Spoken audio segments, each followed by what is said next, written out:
नमस्कार, मैं हूं रंजित कुमार और आप देख रहे हैं जीनियस मेकर। दोस्तों, आज की इस वीडियो में हम एक टॉपिक लेकर के आए हैं जो आप लोगों के द्वारा बहुत दिनों से डिमांड किया जा रहा था।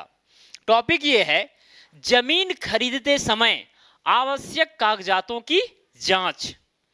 आए दिन हम लोग देखते रहते हैं कि भाई फलाना व्यक्ति चिलाना व्यक्ति से जमीन खरीदा, लेकिन वो फंस गया, उसका पैसा बर्बाद हो गया, वह उलझन में फंस गया, वह कोर्ट और कचहरी का चक्कर लगा रहा है। ऐसा क्यों होता है? ऐसा इसलिए होता है क्योंकि उस व्यक्ति ने अच्छा से जमीन का जो कागजात होते हैं उसको जांच नहीं किया है, इसलिए ये होता है। तो दोस्तों, आज की इस वीडियो में एकदम बारीकी के साथ आपको बताएंगे कि आपको जमीन खरीदने से पहले किस प्रकार आवश्यक दस्तावेजों को आपको जांच पड़ताल करना है, उसके बाद ही आप जमीन को खरीदिएगा। अदरवाइज बहुत आप पछताएंगे। भाई पैसा बहुत मेहनत से कमाया जाता है और बहुत हिसाब से बचाया जाता है, और उस पैसा को आप बर्बादी के जगह पर धकेल देंगे तो भाई कितना बुरा लगता है। और उसके लिए बहुत बड़ी बड़ी घटनाएं भी हो जाती है, थाना कचहरी का चक्कर लगाना पड़ता है। तो उससे भाई बचने का भी उपाय है, लेकिन आपको सीखना पड़ेगा उस चीज को। देखिए, ये वीडियो जो है कई लोग जो है बीच से ही छोड़ के भाग जाएंगे, स्किप करके देखेंगे। भाई वही सब जो तेज बनने का कोशिश करते हैं ना, वही सब फंसते हैं। तेज लोग ही अधिकतर फंसते हैं सब मामला में। जो भाई चालाक नहीं है, तेज नहीं है, वो भाई हर चीज दूसरा से दिखवाएगा कि भाई ये ठीक है, ये ठीक है, ये ठीक है, और कहीं कान में लगा कि भाई गलत है तो फिर वो पूरा वेरीफाई अच्छा से कर लेगा। लेकिन चालाक व्यक्ति खुद को बहुत महान समझता है। और आपको पता है कि ज्यादा चालाक व्यक्ति 3 जगह मखता है, ये वाला आप कहावत सुने हैं ना, बस वही हाल होता है। तो दोस्तों, इस वीडियो को आप कंप्लीट देखिए। भविष्य में हो सकता है कि आप भी जमीन खरीद सकते हैं, या फिर खरीदने जा रहे हैं, या फिर खरीदे थे। जो भी मुद्दा हो, जो भी मामला हो, लेकिन इस वीडियो को देखिए और समझने का प्रयास कीजिए कि भाई किन किन कागजातों पर हमें ध्यान देना चाहिए ताकि मेरा पैसा बर्बाद ना हो, ना फंसे, हम उलझन में ना पड़ जाएं। बस यही आप समझिए। तो चलिए शुरू करते हैं।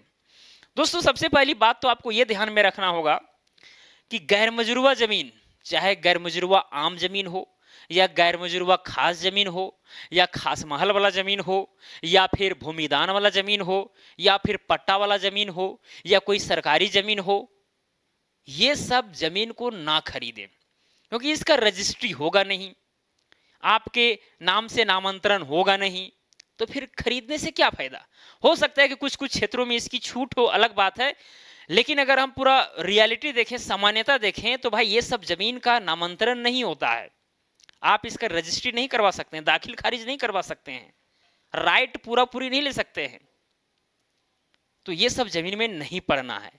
हाँ, कहीं अगर आपको सस्ता कम किफायत मिल रहा है तो एग्रीमेंट पर जो है ले सकते हैं। भाई लिखाएगा, रजिस्ट्री वगैरह नहीं होगा तो कई लोग जो है गैर मजरूवा जमीन, या फिर खास महल का जमीन हो, या भूमिदान जमीन हो, या फिर जो इसी तरह मतलब रैयती जमीन छोड़ करके जो जमीन है, आलतू फालतू जमीन, ठीक है, उसको लोग एग्रीमेंट पर खरीद लेते हैं वर्तमान समय में गुजारा बसारा करने के लिए, जो कुछ भी हो। ठीक है, तो वो सब वेरीफाई कर ले भाई जो जमीन हम खरीदने के लिए जा रहे हैं वो जमीन किस प्रकार का है, उस जमीन का नामांतरण होगा या फिर नहीं होगा, रैयती जमीन है कि नहीं है, खतियानी जमीन है कि नहीं। अगर खतियानी है तो भाई नामांतरण होगा, सिंपल सी फंडा है। अभी सारा प्रक्रिया बताएंगे, चिंता जरा सा भी नहीं करना है।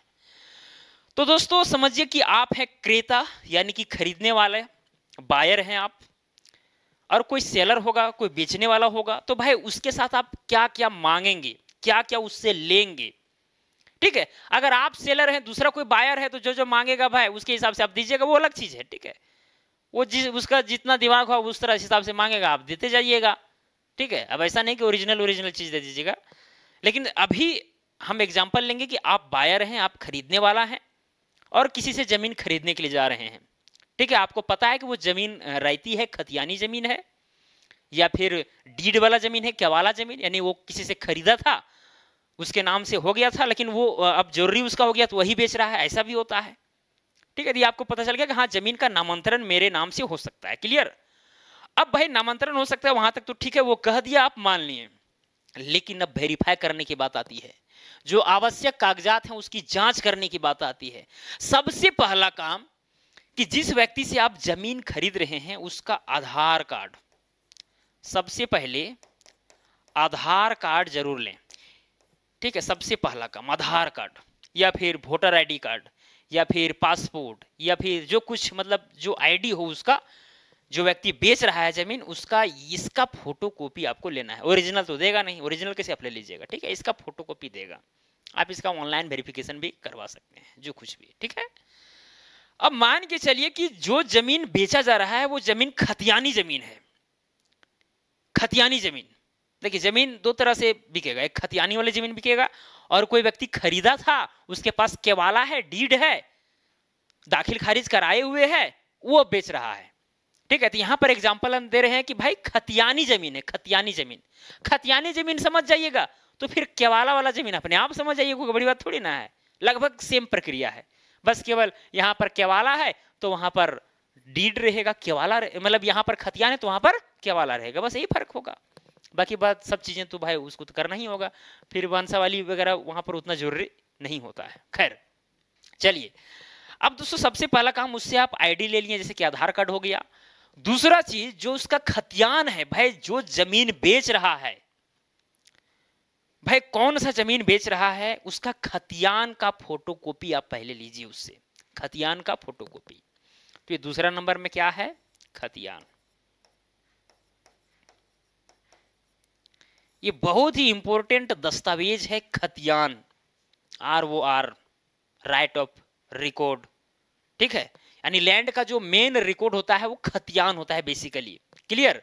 बाकी वह पर्चा वगैरह, जो पट्टा वगैरह वो सब नहीं, भाई ये खतियानी जमीन रहेगा तभी ट्रांसफर होगा। चलिए, इसका भी फोटोकॉपी आप ले लिए। अब इसका फोटोकॉपी लेने से आपको क्या फायदा है, इसमें आपको बहुत सारी चीजें मिलेंगी।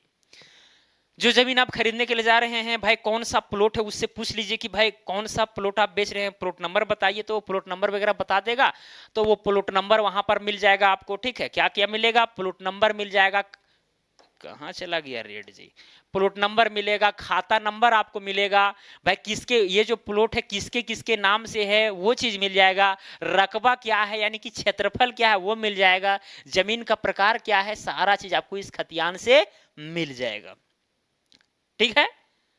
अब यहां पर दो चीज, जैसे ही आपको खाता नंबर और ये प्लॉट नंबर पता चला, तो खाता नंबर और प्लॉट नंबर से आप चाहेंगे तो ऑनलाइन भी चेक कर सकते हैं कि भाई ये जमीन किसके नाम से है, करंट रसीद कटा है या नहीं कटा है, वो ऑनलाइन कर सकते हैं। लेकिन अगर मान के चलिए आपको ऑनलाइन नहीं अगर चेक करने आता है, नहीं चेक करवाना चाहते हैं, तो भाई आप उससे क्या कीजिए, खतियान लेने के बाद बोलिए कि भाई जो आपका करंट रसीद है वो हमें दीजिए। कौन रसीद, करंट रसीद। तो ये तीसरा नंबर में क्या हो गया, करंट रसीद, यानी जो हाल फिलहाल रसीद कटाया गया है इस जमीन का, उसका आप रसीद लीजिए। यानी जो जमीन बेचा जा रहा है उस जमीन का क्या रसीद आपको लेना है कि भाई हाल फिलहाल में रसीद कटा है कि नहीं कटा है। अगर नहीं कटा है तो कटवा के लीजिए, आप क्यों फंसेंगे भाई, कटवा के लीजिए उससे, समझे ना। क्योंकि करंट रसीद वाला अगर जमीन आप खरीदते तो ज्यादा अच्छा रहता है, वो मजबूती उसमें ज्यादा रहता है। क्लियर बात में आई, तो रसीद कटवा करके लेना है, या फिर अगर होगा करंट रसीद 1-2 साल का या फिर फिलहाल का ही या 2-3 साल का तो फिर ले लीजिएगा, कोई दिक्कत नहीं है। उसके बाद दोस्तों वंशावली, चौथा नंबर में आता है वंशावली, या वंशावली के जगह पर एलपीसी भी बनता है, एलपीसी, एलपीसी इसको बोलते हैं लैंड पोजीशन सर्टिफिकेट। यानी जमीन में आपका क्या अधिकार है, कितना जमीन है आपका, वो एलपीसी से पता चलेगा और ये ब्लॉक से बनेगा आपका। तो ब्लॉक वाला जो है वंशावली के आधार पर, जैसे वंशावली आप मुखिया सरपंच अपने गांव से करा जाइएगा कि हम भाई फलना फलना मेरा ये मेरे दादा थे, ये मेरे परदादा थे, ठीक है, मेरे पिताजी सब इतना भाई होते थे, मेरे पिताजी के इतने बेटे हैं तो मेरा ये है, ठीक है। वंशावली लेके जाइएगा, एलपीसी आपका तैयार होगा कि भाई हाँ आपका इतना जमीन बनता है। वहां पर जो कर्मचारी वगैरह हैं वो रजिस्टर टू जमाबंदी से मिला करके देखेंगे भाई कितना जमीन इसका, कितना राइट बनता है, कितना हक बनता है, उसके बाद वो पेपर मिल जाएगा। तो खैर ये बाद की बात है, एलपीसी वगैरह बाद की बात है, क्योंकि बिना एलपीसी का आपका जमीन रजिस्ट्री होगा नहीं, ये तो बनाना ही पड़ेगा, लैंड पोजीशन सर्टिफिकेट, ठीक है। अभी समझा रहे हैं, इसके विषय में चिंता नहीं करना है। तो दोस्तों ये सब मेन दस्तावेज हैं, आपको ले लेना है। लेने से आपको सारा चीज पता चल गया, ये भी पता चल गया कि भाई हाँ यहाँ पर करंट रसीद कट रहा है फलाना प्लॉट नंबर का, इसमें सारा चीज दर्ज रहता है। अब यहाँ पर सारा डिटेल से नहीं बताएंगे क्या क्या लिखा रहता है, यहाँ पर आपको दिख भी नहीं रहा होगा, ठीक है। हालांकि अगर बोलिएगा तो सेपरेटेड वीडियो हम सब पर बना देंगे कैसे आपको चेक करना है, ठीक है। तो आप प्लॉट नंबर इसमें भी मिला लिए, खतियान में भी मिला लिए, भाई आदमी को भी आप सही से जान रहे हैं, ठीक है। अगर आदमी को अगर अपना ही है आदमी तो फिर आधार कार्ड नहीं भी लीजिएगा तो चलेगा, लेकिन फिर रजिस्ट्री के समय तो लगेगा ही लगेगा, ठीक है। फिर वंशावली तो भाई आपको बहुत हद तक पता रहेगा, लेकिन वंशावली तो आपको लेना ही है, सत्यापित वंशावली, ठीक है, फोटोकॉपी उसका। तो ये सब लेने के बाद में आपको क्या करना है, ब्लॉक जाना है। अगर ब्लॉक नहीं जाएंगे तो जहां पर कैफे वगैरह रहता है, जहां पर ऑनलाइन जमीन रसीद वगैरह फलना चिलना कटता है, वहां पर आपको जाना है और क्या करना है, ऑनलाइन एक बार वेरिफिकेशन कराना है, ऑनलाइन चेक करना है, ऑनलाइन चेक। यानी इस खाता नंबर, ये प्लॉट नंबर, इस खाता नंबर में ये जो प्लॉट है वो कहीं मतलब किसके नाम से है, तो ऑनलाइन आप चेक करेंगे तो वहां पर बता दिया जाएगा, ठीक है। लेकिन दुर्भाग्य की बात यह है कि कभी कभी जो है कहीं कहीं पर कोई ब्लॉक में जो है ऑनलाइन नहीं चढ़ा हुआ रहता है, तो उस स्थिति में आपको वहां पर कुछ दिखेगा नहीं दिखेगा तो आपको ब्लॉक जाना पड़ेगा। तो कुल मिलाकर के अगर ब्लॉक आप जाएंगे तो ज्यादा बेटर रहेगा। ब्लॉक में वहां पर जो कर्मचारी वगैरह रहता है, भाई घूस का जमाना है, आपको पता है कि भाई कुछ तो खर्चा लेगा ही लेगा, तो वहां पर जो भी रहे वैसा आदमी, ठीक है, उससे आप जो है सो चेक करवा सकते हैं कि भाई जमीन, ये जो खाता नंबर, ये प्लॉट नंबर जो है ये इसके नाम से है कि नहीं है, या फिर दूसरे के नाम से है तो किसके नाम से है, भाई उसमें कौन कौन से हिस्सेदार हैं, वो सारा चीज आपको चेक करके बता देगा कि हाँ भाई इसका यहाँ हिस्सा है। अब कितना हिस्सा है, कितना उसका राइट है, वो एलपीसी से पता चलेगा, लैंड पोजीशन सर्टिफिकेट से, वंशावली से पता चलेगा।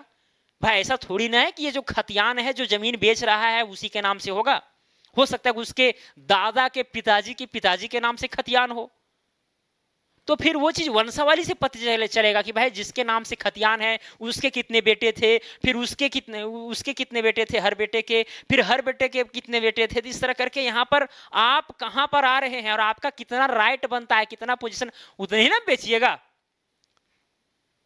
ठीक है। जो बेचने वाला होगा उतने ही ना बेचेगा, ऐसा थोड़ी ना। लेकिन देखिए यहीं पर कई लोग जो है फॉर्जरी करते हैं। भाई 4 भाई हैं, ठीक है, मान के चलिए कि वहां पर 10 कट्ठा जमीन था। अब भाई मतलब 3 भाई समझिए कि नॉर्मल है, उतना हम लोग दिमाग वगैरह नहीं लगाते हैं, जमीन साइड में है। अब जो बड़ा वाला भाई या जो भी भाई चालाक हो, दिया सब जमीन बेच। अब भाई खतियानी जमीन है, अब खतियानी जमीन है, 3 भाई को बाद में दिमाग खुला, कान खुला, ठीक है, कहीं कहीं से बातें आई तो पता चला कि भाई जमीन बिक गया है, तो फिर उन लोग एलिगेशन करेगा तो फंस जाइएगा। अगर आप उस जमीन को खरीदेगा तो फंस जाइएगा 100%। खतियानी जमीन है भाई, आप कैसे खरीदे उस जमीन को, कैसे खरीदें। हालांकि आप अगर जमीन खरीदे हैं, आप पैसा दिए हैं उसको, तो उस पर आप केस कीजिएगा, वो अलग बात है।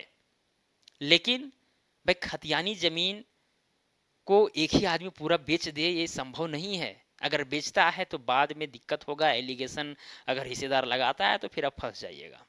और ऐसा ही होता है कई बार कि भाई बंटवारा वगैरह सही ढंग से नहीं हुआ है, जमीन बेच दिया गया, अब जो है कल होकर के 2-4 साल के बाद, 10 साल के बाद हिस्सेदार को पता चला कि यहाँ भी मेरा जमीन था, ये मेरा पुरखा का जमीन था, ये मेरे दादा का जमीन था, ये मेरे परदादा का जमीन था।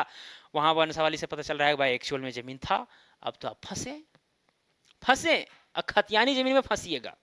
कोर्ट का भी निर्णय जो है खतियानी वाला तरफ जाएगा, भाई ये खतियानी जमीन है, उसका तो हिस्सा रहेगा ही रहेगा। बहुत खतरनाक नियम कानून है, उसको आपको समझना चाहिए। तो यहां पर दोस्तों भाई जो जमीन बेच रहा है उसके नाम से जरूरी नहीं है कि रसीद होगा, अगर उसके नाम से है तो फिर बल्ले बल्ले टेंशन ही नहीं है, एलपीसी वगैरह उतना मतलब बनेगा, लेकिन जो है सिंपली बनेगा, क्योंकि भाई वही जमीन बेच रहा है, उसी के नाम से खतियान है, टेंशन नहीं है। लेकिन जब हिस्सेदार होते हैं, गोतिया भाई हो जाते हैं, तो फिर दिक्कतें होती है। भाई उसका देखा जाता है कितना हिस्सा है, उतना ही वो बेचेगा। तो ये चीज आपको एलपीसी वगैरह से, वंशावली वगैरह से पता चलेगा, और ये ब्लॉक में आपको जाकर के पता करना पड़ेगा। रजिस्टर 2 एक होता है ब्लॉक में, रजिस्टर नंबर 2, ठीक है, और एक होता है जमाबंदी। तो ये दोनों चीज में जो है आपका देखा जाएगा कि भाई आपका कितना हिस्सा बनता है, आप कितना जमीन बेचने के हकदार हैं। तो ये सब रजिस्टर 2 और जमाबंदी वगैरह में चेक करके जो है सो वहां पर एलपीसी वगैरह बन जाता है, तब जाकर के अगर आप खरीद रहे हैं तो रजिस्ट्री करवा सकते हैं। तो ये प्रक्रिया हुआ, ठीक है। तो ये सब दस्तावेज आपको लेना है और ब्लॉक में जाकर के रजिस्टर 2 में चेक करवाना है कि भाई वो जमीन सचमुच में उसके नाम से है कि नहीं है। जमाबंदी में देखना है कि भाई कौन कौन जमीन इसमें खरीद बिक्री किया है, क्या किया है। उसके बाद में ही आपको कदम उठाना है जमीन खरीदने के लिए। ठीक है। अभी खरीदने वाला प्रोसेस फिर अलग अलग है, उस पर अगर वीडियो चाहिएगा तो फिर बन जाएगा, चिंता नहीं करना है। अब सारा चीज़ एक ही वीडियो में तो बता देंगे तो फिर दिक्कत वाली बात है भाई। हमको भी तो थोड़ा सा मतलब वीडियो और भी चाहिए है कि नहीं, एक ही वीडियो में सारा चीज़ बता देंगे तो फिर दिक्कत वाली बात है। नहीं, इतना आप जान जाइए कि भाई कौन कौन से दस्तावेज को हमें चेक करना है। फिर प्रक्रिया है कि भाई आप जमीन खरीद रहे हैं तो भाई एग्रीमेंट करेंगे, कुछ पैसा देंगे, एडवांस देंगे, बाउंड्री वगैरह करेंगे शुरुआत में, ठीक है। बाउंड्री थोड़ा मोड़ा पैसा दे करके तुरंत बाउंड्री करवाइएगा, ठीक है ना, तो फंस जाइएगा। बाउंड्री अगर कराते हैं तो आसपास के व्यक्ति को अगर कुछ एलिगेशन हो तो फिर वहां पर वो धावा बोलेगा कि भाई ये तो मेरा जमीन है, फलना है चिल्ला है, बस वो काम हो गया पेंडिंग। काम पेंडिंग हुआ, नापाजोखी हुआ, जब तक फैसला ना आवे तब तक पैसा मत दीजिएगा। ऐसा भी होता है। जब तक आप देखिए, कई लोग जो है जमीन वहां पड़ा हुआ है, मोटरसाइकिल से गए, फोर व्हीलर से गए, देख करके जमीन, वाह अरे वाह, पैसा एकदम गिन रहे हैं भाई, फ्री का पैसा क्या गिन रहे हैं।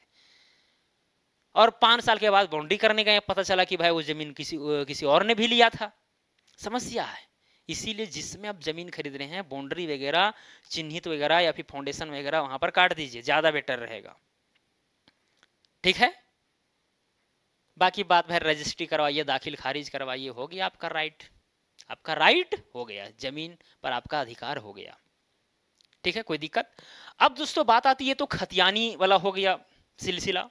अगर मान के चलिए कि अगर रहेगा केवाला वाला जमीन, जैसे कि मान के चलिए कोई व्यक्ति खरीदा था जमीन वो किसी खतियानी वाला जमीन से, तो फिर जो है सो वो अब उसको जरूरी पड़ गया, वो बेच रहा है बेचारा। यानी यहाँ पर डबल केवाला हो रहा है, मतलब केवाला हुआ फिर उसके ऊपर केवाला हो रहा है, तो उस तरह से भी होगा। बस ये जो यहाँ पर खतियान है वहां पर केवाला लगेगा, केवाला उसको मांगेगा। देखिएगा कि भाई किसके साथ ही खरीदा था, और जिसके साथ खरीदा था तो वो व्यक्ति के नाम से खतियान था कि किसी और से था, तो आपको वो सब भी आपको चेक करना है पूरा क्रमबद्ध तरीका से, अगर डॉट कहीं लग रहा है तब, ठीक है।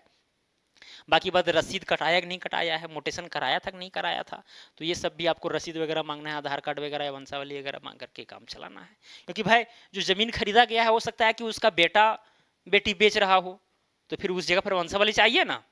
ऐसे थोड़ी कि भाई जो जमीन खरीदा है वही बेचेगा, हो सकता है बेचेगा, लेकिन हो सकता है कि उसका बेटा बेटी भी बेचे, उसका नाती पोता बेचे, तो फिर उसमें वंशावली चाहिए, तो वंशावली जरूरी हो ही जाता है कुल मिलाकर के, ठीक है। तो ये सब बातें हैं दोस्तों, मुझे उम्मीद है कि आपको समझ में आ गया होगा कि भाई जमीन खरीदते वक्त कौन कौन से दस्तावेजों की जरूरत होती है, ठीक है।